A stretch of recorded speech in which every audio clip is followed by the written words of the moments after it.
गुरुदेव नमः। माता श्री रुद्रेश्वरी जी के चरणों में प्रणाम। मैं योग इंस्ट्रक्टर शिल्पा और मैं योग और ज्ञान के माध्यम से ध्यान की ओर जाने का पुरुषार्थ करती हूँ और मैं लोगों को भी ये अभ्यास करवाती हूँ। मैंने आपके साथ माँ कई बार आध्यात्मिक ज्ञान की गहराइयों में बहुत सी चर्चाएं हुई है। आज मैं आपके सामने कुंडलिनी का विषय लेकर आई हूँ। हमें ये जानना है माँ के कुंडलिनी और कुंडलिनी का असली स्वरूप क्या होता है। कुंडली हमारे शरीर के अंदर कहाँ रहती है और चक्र ध्यान और कुंडलिनी इस दोनों के बीच में क्या संबंध है, उसके विषय में आप थोड़ा प्रकाश डालें।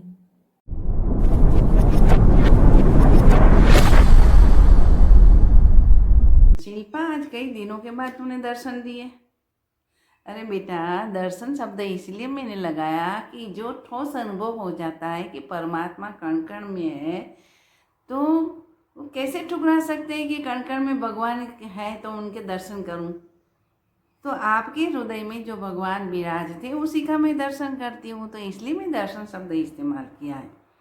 आप तो योग इंस्ट्रक्टर है, बहुत सुंदर योग सिखाती है, सभी को जीवन में ऊपर उठाती है, तो बहुत सुंदर काम करती हूँ। तो आप जो योग सिखाती है, इसलिए आपके दिल में एक प्रश्न उठा है कि कुंडलिनी शक्ति के बारे में यूट्यूब में, मीडिया में, प्रिंट मीडिया में अपनी अपनी राय सब लोग रखते हैं, साधु संतों। तो बात तो सही है, तो इसके लिए आपको जिज्ञासा होनी उठनी चाहिए, ये तो सही बात है। और आपने प्रश्न किया, मुझे बहुत अच्छा लगा। मेरा ठोस अनुभव जो मैं शास्त्र पढ़ती हूँ तो इसी में निकलता है, तो मैं शास्त्र सही मानती हूँ। शास्त्र का एक भी अक्षर बेकार नहीं है।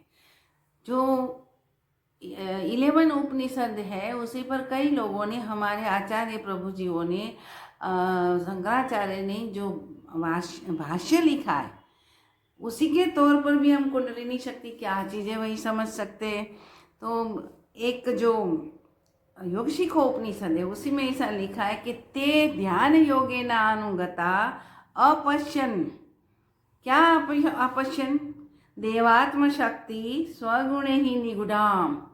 ये यानी कि ते यानी कि ऋषि मुनियों ने, जिन्होंने उसी में जो डुबकी लगाई है, तैरना सीखना हो तो पानी में पड़ना पड़ता है, डुबकी लगानी पड़ती है। तो जिन्होंने अपने अंतराल में अति गहन कॉन्शियस सब कॉन्शियस सब में जाके डुबकी लगा के जो कुछ मोती लेके आए हैं, इसलिए वो ठोक के करते हैं कि ते ध्यान योगी नानुगता। ध्यान योग में जाके एक सुंदर दृश्य देखा, सुंदर अनुभूति के। तो वो किसकी अनुभूति थी? देवात्म शक्ति की। वेदांत में जिसको देवात्मक शक्ति के कहते हैं, योग में कुंडलिनी शक्ति कहते। कुंडलिनी क्यों कहते हैं अभी मैं बताती हूँ। तो वो शक्ति कैसी है? स्वगुणे ही निगुढ़ाम, अपने ही गुणों से आवृत है। किसी तरह जैसे जो मकोड़ी होती है ना, मकड़ी होती है, वो क्या करते हैं, अपने लाड़ से ऐसे आजू बाजू सब ये नेट बना देती है, उसी में घुस जाती। तो अपनी ही लाड़ से, अपनी ही लाला से वो निगुढ़म आवृत हो जाती। वैसे ही ये खुद शक्ति अपने गुणों से, तो उनके गुण क्या है वही भी आगे ऋषि मुनियों ने बताया कि सत्व रजस तमस। तो ये सत्व रजस तमस गुण से, अपने गुण से वह स्वयं ही आवृत है, निगुढ़म है। निगुढ़म यानी कि जानने के लिए भी बहुत दुर्लभ है, जानना बहुत मुश्किल है, इसलिए उसी को निगुढ़ाम कहा है। इतना ही नहीं, आगे कई ऋषि मुनियों ने एक सुर से, स्काई रेंडिंग आवाज से कहा है, उच्ची आवाज में कहा है, ये सर्वेशाम योग तंत्राणाम आधार कुंडलिनी। कोई भी योग ले लीजिए, कोई भी टेक्निक ले लीजिए, हठ योग ले लीजिए, लय योग ले लीजिए, राजयोग ले लीजिए, जप योग लीजिए, भक्ति योग लीजिए, कर्म योग लीजिए, ध्यान योग लीजिए, बुद्धि योग ले लीजिए, कोई भी योग, कोई भी टेक्निक। आज नई नई टेक्निक भी लोग शोध करते हैं, तो कोई भी टेक्निक ले लीजिए।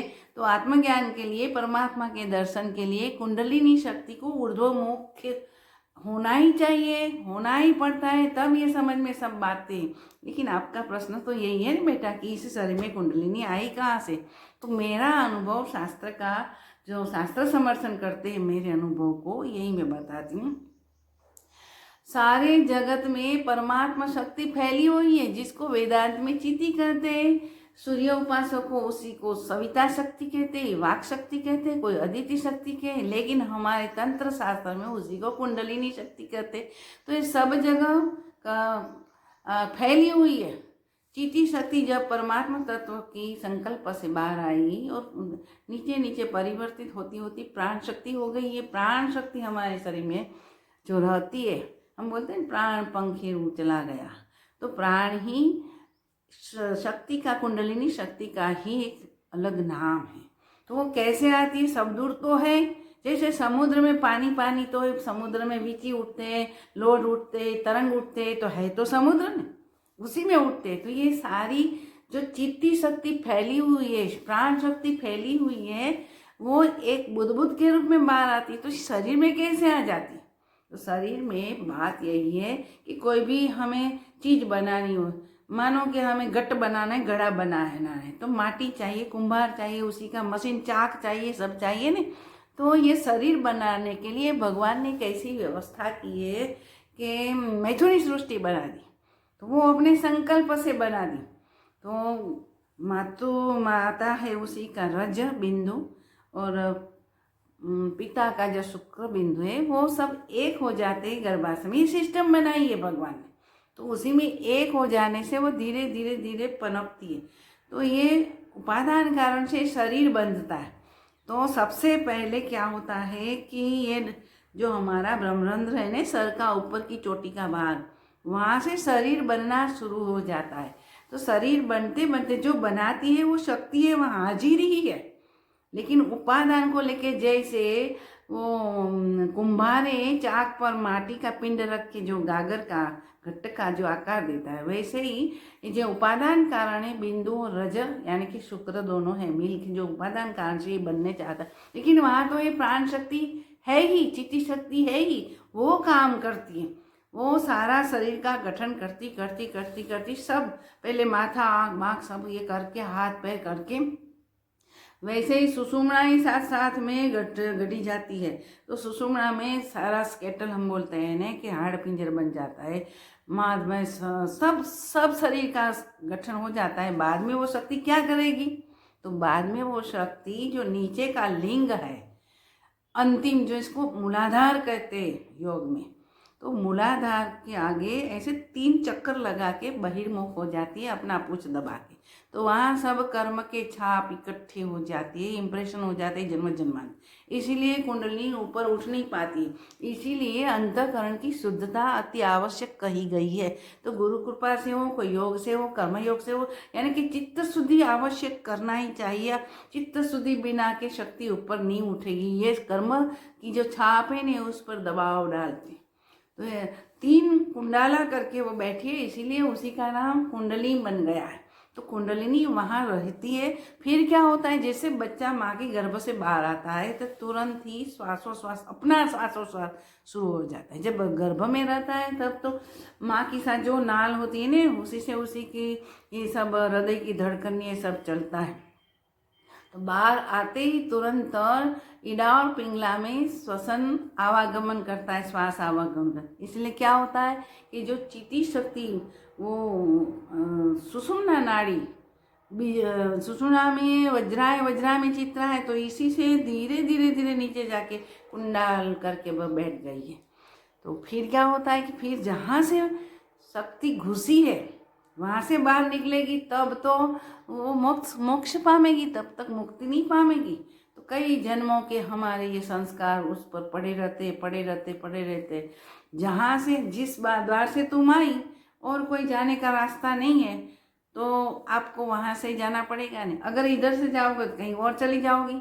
तो हमारे 9 द्वारों का पिंजरा है। कबीर ने कहा है कि 9 द्वारों का पिंजरा तामे पंछी पाउन, रहिए तो अचरज नहीं, जाए तो अचरज होई। 9 द्वारों से कहीं से कब चला जाता है, डॉक्टर भी नहीं समझ पाते, कोई लोग नहीं समझ पाते। सिर्फ कुंडलिनी को जागृत करके जहाँ से सुषुम्ना से यहाँ तक लाके यहाँ से निकालते हैं तो मुक्ति हो जाती है। लेकिन वो आसान चीज़ नहीं है।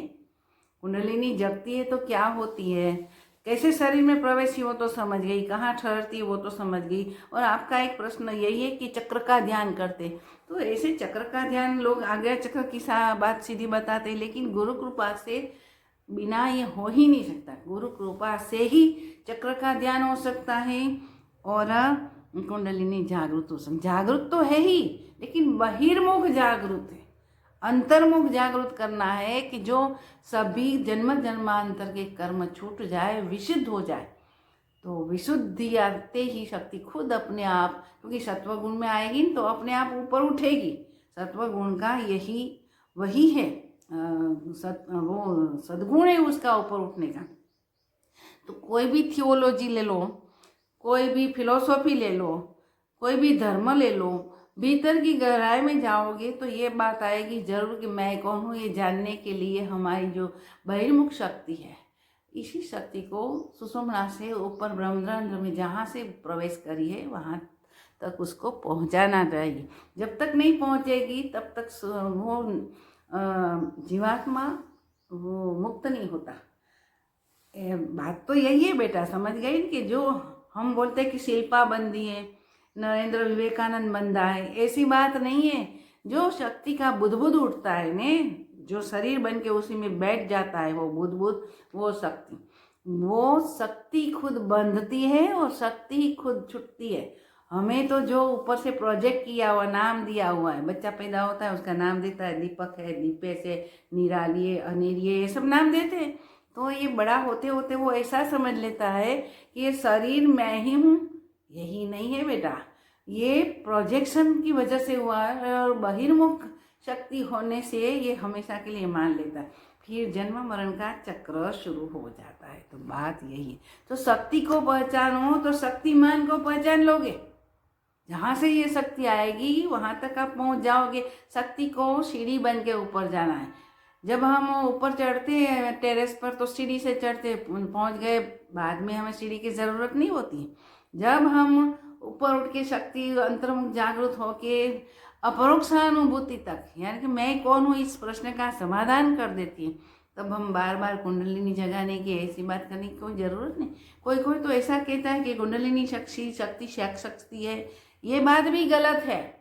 सेक्स शक्ति तो बाद में परिवर्तित होते होते हुई ये प्राण शक्ति जब शुद्ध हो जाता है तो कोई भी वृत्ति नहीं रहती। सेक्स शक्ति वृत्ति है, शक्ति नहीं है। शक्ति तो प्योर शक्ति है, कुंडलिनी शक्ति है, यानी कि चित्ती शक्ति है, वाक शक्ति है। उसी का हमें साक्षात अनुभव करना है और अनुभव समाधि में, निर्विकल्प समाधि में होता है। रामकृष्ण परमहंस की बात जो उसी के जीवनी पढ़ो तो उसमें ऐसा ही है कि ऊपर उठती थी शक्ति और अंतिम लक्ष्य पर नहीं जाती थी, इसलिए उसको वो तोतापुरी ने भगवान ने भेजा और तोतापुरी ने उसने अपरोक्षानुभूति करवाई। तो आपको समझ में आ गया कि ये शक्ति कहाँ है, कहाँ रही है इस 5 फुट के शरीर में और कैसे ऊपर उठती है, कैसे छूटती है। ये सब विज्ञान है, वो प्रैक्टिकल विज्ञान है। समझ में आई नहीं मेरी बात?